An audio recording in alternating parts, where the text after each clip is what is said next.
All right, thanks for joining me, ladies. I'm Courtney Carter, graduate and former three-sport athlete from, Williams High School. So we're going to go around and introduce ourselves, and you'll say what sport you play, what school you're from, and what grade you're in. All right, you want to start? My name's Kenna Tallhelm. I'm a senior at Williams High School, and I play volleyball and softball. My name is Michaela Thompson, and I'm from East Alamance High School, and I play basketball and track and field. My name is Makai VC. I go to Graham High School. I play softball, basketball, and volleyball, and I'm in ninth grade. My name's Carson. I'm a part of the swim team and I play soccer at Southeast. My name is Carly Jacobs. I play sports at Southern, and I play soccer, basketball, and I'm a football manager. All right, so you can hold the mic. So, what inspired you all to pursue sports, and how has that impacted your life? You want to go ahead? Sports for me was kind of like a getaway from reality.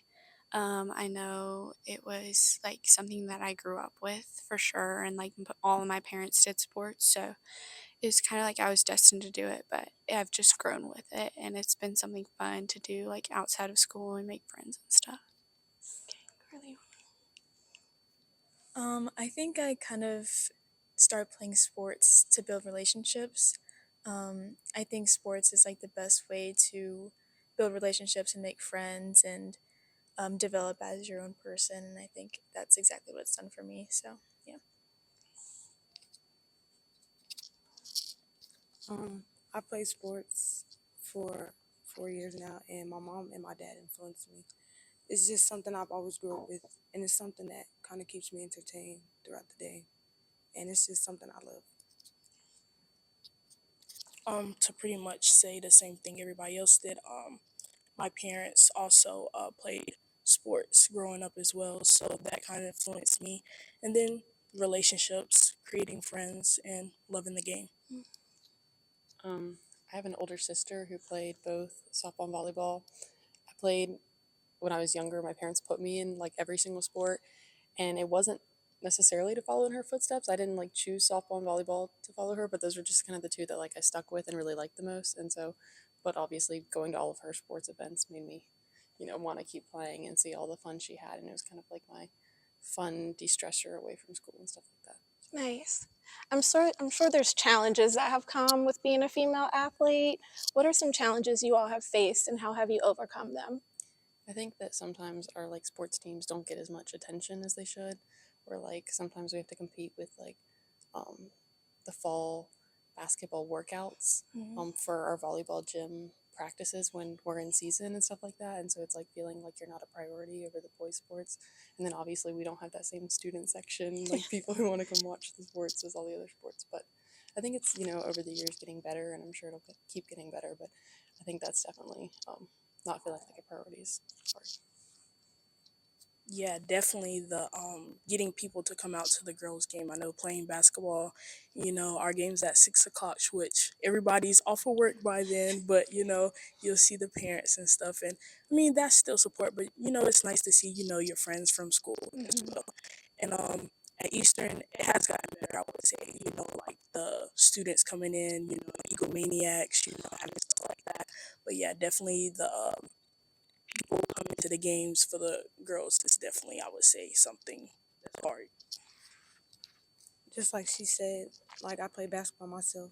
It's like people don't really come to our game. Just like you can see the difference between the boys section when they play and then the girls. And it did like affect me in kind of way, but I just kind of pushed it past me and kept going. I would say the same thing as them. Like as a soccer player, definitely more people show up to the men's games.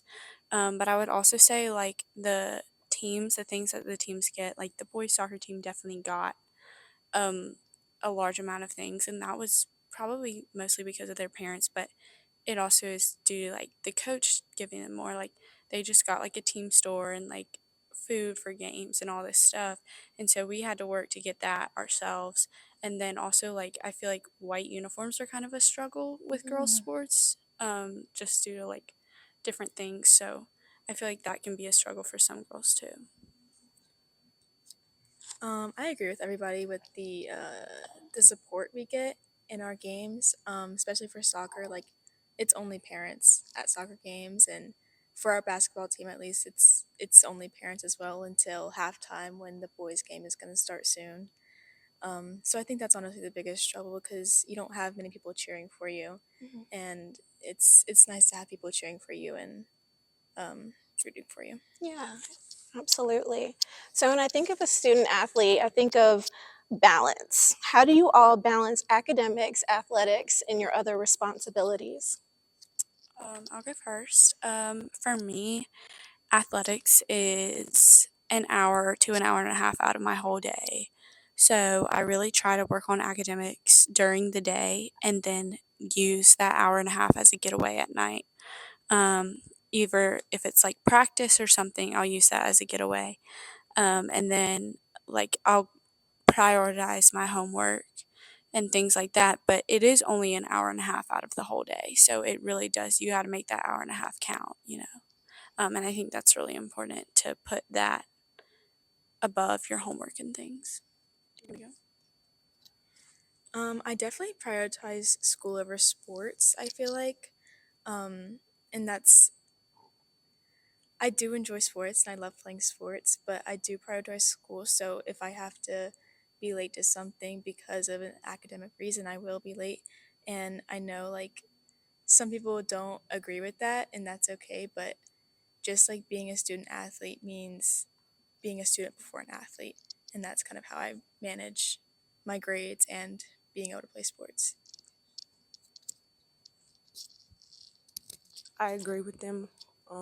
But my side is like it's kind of stressful for me being a student athlete because having to balance like my schoolwork and then sports, and it's like I play 3 different sports, so it's like year round for me.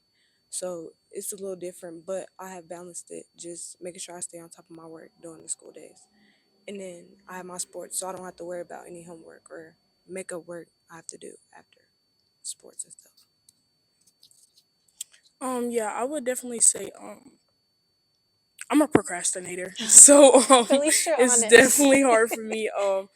Definitely like on game nights where it's long, and like for basketball, you gotta wait for the guys' game because you want to see them win as well, and then clean up afterwards. So you're definitely getting home late, maybe like 10:30, 11. So I mean, it's just you putting what's first, and that's academics. So if I'm doing it that late at night and staying up as long as I need to get it done, or going to sleep and trusting myself to get up early in that morning and finishing it that morning before 8:45. Either way, it just has to get done. So Yeah, I think I try to stay really organized. Like we keep a shared family calendar, and so to keep all of the things I do straight. But then it's also like give and take, like having to miss something or be late to something on another, to kind of make it all work because there are conflicts or there are you know Yeah. things that overlap and stuff like that, and like trying to use all my time very wisely. So like when JV volleyball is playing, I try to sit there and get some work done while still cheering. So like doing work on the bus and stuff like that. So getting that extra time in when I can to get work done. Yeah, I think you all have pretty much all said that it is possible to be a student athlete and to still maintain your grades and get your work done. So that's great. Um, Back in my day, we had like JV basketball teams, and I noticed that there's less of them these days, less girls choosing to play sports. How can we encourage more girls to participate in sports and overcome gender stereotypes?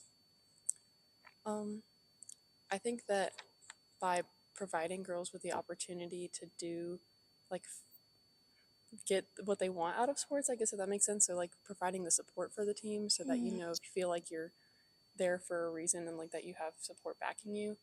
Because I feel like a lot of girls are now turning to like travel sports and doing that instead of high school sports, and I think it's because they feel like they can get a lot more out of travel sports, and so if we put stuff behind the high school programs that can make it like to where people want to feel like they're getting just as much out of that, then like people would stick with high school sports, I guess.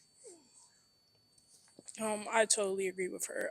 From personal experience, I only had like 12 girls try out for varsity or at all, At all. so they were varsity. So I would say, definitely like trying to reach out to people and see like if I just see somebody in the cafeteria like, hey, tryouts are next week. Have you ever played sports before? Like stuff like that. I mean, definitely. But yeah, I agree with her. The support on the behalf of the students, and then just getting it out there, like telling people, hey, just have fun. You don't necessarily have to be, the best, but Yeah. just creating relationships, having fun, stuff like that. Yeah. I agree with both of them said. Like for me, our grand basketball team, we only had 7 girls.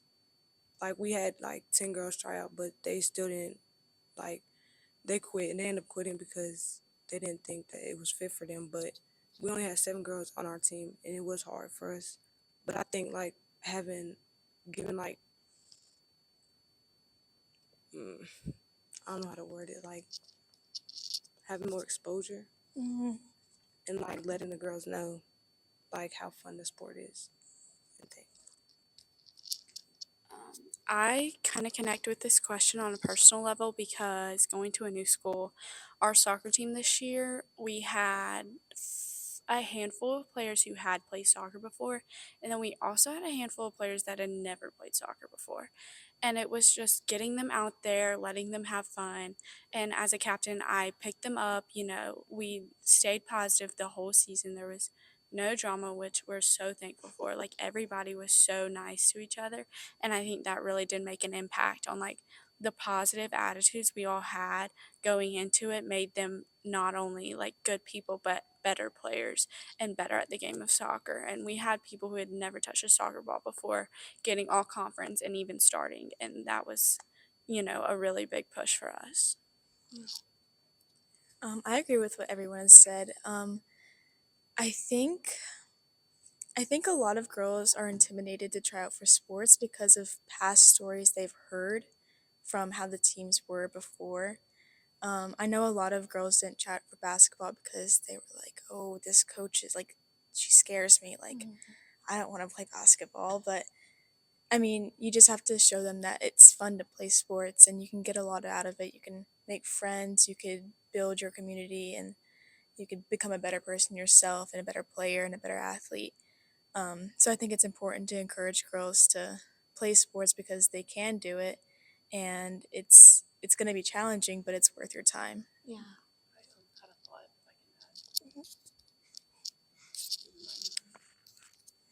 So, kind of completely forgot. So softball, we didn't have a team my freshman year because we didn't have enough girls. And I think that from that specific team, I think Williams struggles to find players for softball because we don't have girls starting at that young age, and so we can't really compete. And so I think that's like where like the rec being a really big part. And so like rec ball isn't really like as big as it used to be for softball. And I'm sure probably from other sports as well. And so because we don't have girls like starting at a young age, when we go to the middle school level and our team can't compete with the county schools who have had girls playing softball, like travel softball, since they were like 2, I think girls, because they know we can't compete and they've never played before, they don't want to go out there and lose, because they don't have all the same experience as their opponents. And so they don't try out. And then that's how we end up with a high school team with like 80% girls who have never touched a softball before, because we didn't have them starting young, and so they felt like they weren't good enough compared to those who had played when they're younger. So like the building back up of the super young programs, getting girls into sports when they're younger, I feel like can like help all the way up until the like high school level. Yeah. It's a great point. So, as my friend Seneca Rogers would say, it's the year of the woman. With women's sports gaining more attention and recognition, how do you feel about the increased visibility of female athletes? I think that's exciting. Overall, it's good seeing it. Definitely, this past year with college women's sports, Angel Reese and Caitlin Clark, all of those, making the game more exciting, making people want to, watch it was definitely something awesome to see. Cause I mean, I'm not gonna say we're the same as guys, but I feel like we should have the same plus, exposure and stuff as the guys, because I mean we're just as good as them. I mean we're the same thing. And I think it's just great seeing it because I think we deserve it as well. Absolutely. I agree with what she's saying. Like with college basketball, like Kaylin Clark and Angel Reese, they have like a lot of young girls have probably seen that and was like they would want to try that sport too, or try sports in general, because they might have been scared or just nervous to try it. But I think it's good for us ladies. I think that the media attraction is really good. I think that it probably um, helps girls feel like there's a future in sports when they know that there's the funding out there to make a career and living out of it. And so seeing like that the WNBA is getting a lot more funding and deals and stuff like that because of the publicity they're getting through these athletes, I think that's really important to show younger girls like maybe I can go to the WNBA and make a living out of it just like the NBA players can. So I think that's really great that like they're making that step towards like making those leagues more, I guess, equal. I would say, like Michaela was saying, like basketball and soccer, they're some of the sports, like one of the couple sports that both men and women play, and it's very, very similar, or it doesn't change at all. And so I'd say, like, the U.S. women's national team passing that law a few years ago about the equal pay has really, like, stepped up women's sports. And then, like, also what she was saying, like, the basketball game having more viewers than the men's, like, that's a big deal too. And I think those like breaking those levels really has helped women's sports like get out there more in the recent years. Yeah, I think the rise in popularity in professional women's sports has definitely encouraged a lot of females to go out for sports teams and try and play. And I think it's very encouraging to see women on the same level as men. And it's encouraging to see that people do want to watch women's sports. And if you can get enough popularity or like within your school, then maybe you'll have a shot to go big as well. Yeah. Yeah. What changes would you like to see in the sports community to create more inclusive and equitable environment for female athletes? I would say just like what Kenna was saying, the rec leagues, like definitely making that more of a spacious thing. Because whenever I think about rec, I think about boys baseball or boys basketball, and I think like making there a space for things like that, and like making our facilities really nice. So then, like kids are more likely to be like, oh, I want to play with my friends, and stuff like that. I think that's going to be a big deal in the coming future, just making those nice like amenities and having those options to play sports at a young age. Yeah, I definitely agree with Carson. I think funding is a big thing with that. I think a lot of the time women's sports need more funding to be more, I guess, desirable for young women to go and play them. Um, I feel like a lot of the guys' teams end up having more funding, like the football program. They get a lot of money, and I think that's mainly because of the popularity that they get from all the fans that come to watch their games. But I think that from like boosters, more money could go towards women's teams and stuff like that.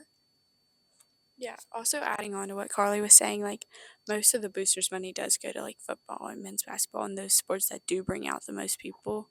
But I think like equaling sharing it would be very beneficial to many women's sports and making them have like for us like nice jerseys, nice soccer balls, so we didn't have to do these huge fundraisers just to make money. I agree with both of what they said. I would say equality because like women's sports and men's sports are kind of the same thing. And I feel like it should be more equal, and everybody should know that it should be more equal. And what she said with funding, um, it does like more of the boosters' money goes into men's. Like Graham High School, I feel like our women's basketball team haven't. A lot of boys got new jerseys and stuff. The women's basketball team did, and it kind of hurt like our team. So I feel like funding should be changed too about women's basketball.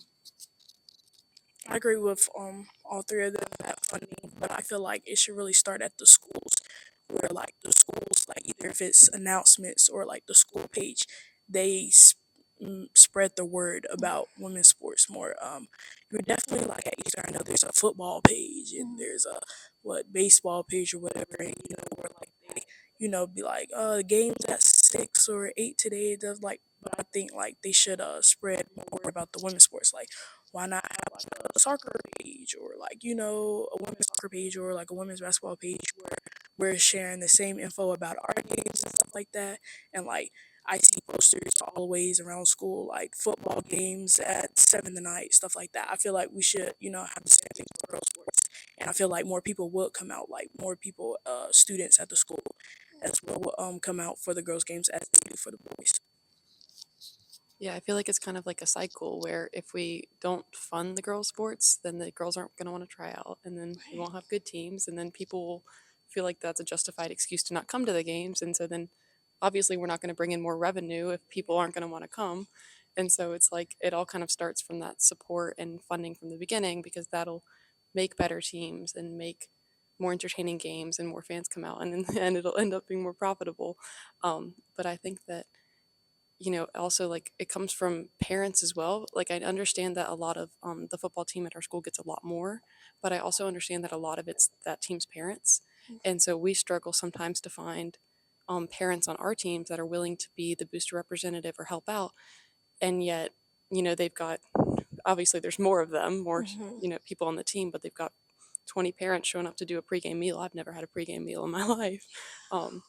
But so like, I feel like that it's getting support from the whole community. And so that includes parents, it includes everyone, and obviously parents work. We've got smaller teams, but finding that time to support your team so that they can get the same things, fundraiser and money wise that all the other teams get. Yeah.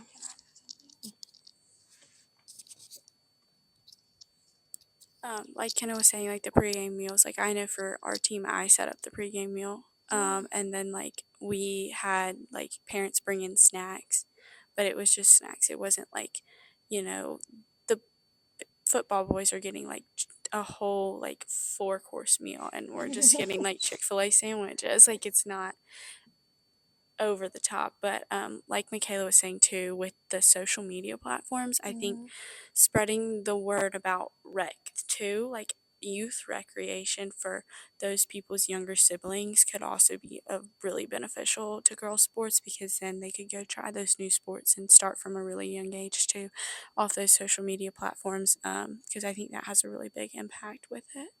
Yeah, absolutely. You guys have some great ideas and insights. I love this. So, we're coming to a close, and I have one last question for you all. What's one piece of advice you would give to young girls aspiring to be an athlete? I think my piece of advice would definitely be don't be afraid, don't be nervous, don't be frightened by the coaches or the sport itself or the contact in the sport. There's so many sports out there you can play. Like, you don't have to play a contact sport, you don't have to play a sport where you're running all the time. You can do whatever you want. Like, there's so many opportunities, there's so many ways you can get involved. You don't even have to play a sport, you can be a manager. I mean, Yeah. anything just to get involved with being on a team or being around more people is a great way to build character and learn more about your community. And yeah. I would say go out with confidence because going out with confidence is what's going to make you stand out to your coaches and see that you're, you know, a good player and you have confidence in yourself and you can grow with that confidence. You don't need to grow without it. And I think those like that growth and that confidence is really going to boost you to the next level. And I know this year, for me playing soccer at a new school with a new coach, I've gotten my confidence back and gotten that boost that I needed to really succeed in the sport. So I agree with both their comments. I would say don't let like nobody's comments discourage you and to keep going and keep your head up. Cause I know I've also gone through like letting little things get to me in sports and getting in my head. But it's just you gotta keep going and don't let nobody's comments discourage you. I agree with everyone, but I would definitely, as a senior, this being my last year, I would say just get involved somehow. As a senior, looking back on the 4 years, I would say getting involved with sports has been probably the best thing I've done. Creating friends, relationships, networks, connections, everything like that. I feel like it just helped my 4 years at Eastern. I went so smoother, easier, and I ended up loving it. And it was just fun, getting out there doing whatever you can, and yeah. I think my advice would be stick with it. I think that it can get really hard, managing things, or sometimes we'll see freshmen come and who get really frustrated about not playing, and so they get discouraged or quit, or girls get discouraged maybe if their team's not as good or something like that. And so I think that like sticking with it and knowing that it's going to be hard and there's going to be times where it might test you or you might feel you're too busy, you can't do it. But I think that it's really important to be involved in sports. And so I think that I would say sticking with it for the sake of you and your team and like the program is really important. Yeah. Well, I want to thank each of you for coming out today and for being so honest with your answers and transparent with your experiences here in ABSS school system with sports. I also want to mention that this project is driven entirely by women and it highlights the incredible achievements in the future of women in sports. We appreciate your support and we look forward to continuing these important conversations. Thank you. Thank you.